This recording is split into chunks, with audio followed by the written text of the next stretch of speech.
Good evening from Redbird Arena. I am Josh Tolentino from the Vidette, joined by Mike Marra and Beth Geistlinger. Illinois State season comes to an end here, following the UCF 63-62 off last-second free throws from BJ Taylor. Mike, just kind of break it down for me. Well, the guard play in the second half was huge. I mean, Matt Williams had a huge first half, as well as a huge second half. But really, I mean, he was shooting the three-pointer from all over the floor. He didn't care how deep he was or how close he was to the basket, and they were just going in for him. And he was really who kept them in the game, along with B.J. Taylor, who hit those two free throws at the end of the game to seal the victory for UCF. But the thing is, he also went 11 for 11 from the line, and he had the game high 22 points.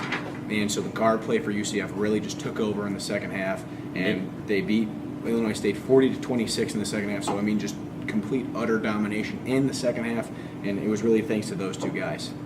Not only that, they played a complete game, 40 minutes each from both of those guys. Sparse contributions from the bench. Beth, what happened on ISU's end? Well, for Paris Lee, this was not the way that he wanted to go out. He went 3 for 12 in the field, and Mikhail McIntosh was 2 for 9 in the field.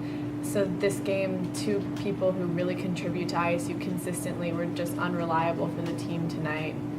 Mikhail had an opportunity to prove that he could be clutch at the end of the game, and he was. Hit those 2 free throws. But right on the other hand, I think 4 or 5 seconds left, B.J. Taylor, he drove down the sideline, drew a foul. Mikhail did not move his feet. That was a foul. Doesn't get called every time, but got called tonight. And then B.J. Taylor sealed it at the line for UCF. And the thing is a lot of people that were sitting behind the basket thought, more particularly the Red Alert fans, thought that Mikhail had got there in time, got to the sideline, cut off B.J. Taylor, and it should have been an offensive foul or a no call.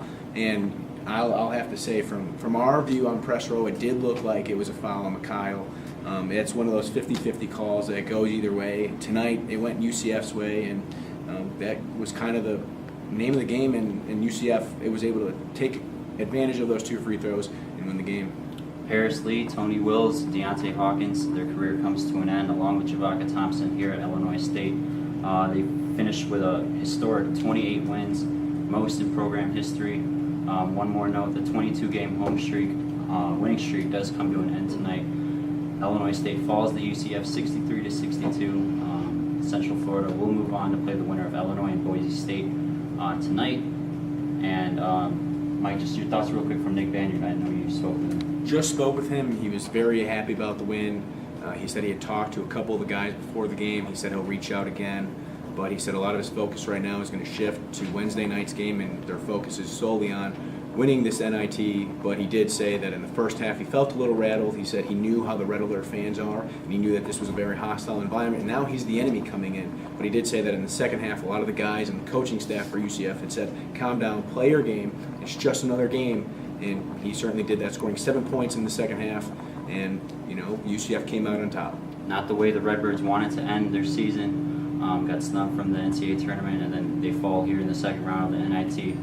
But not a ton to hang their heads on. I mean, historic season, 28-7, 17-1 in conference. Dan Muller, Coach of the Year, Paris Lee Player of the Year. When they look back on this in a couple weeks, couple months, one of the best seasons in ISU history.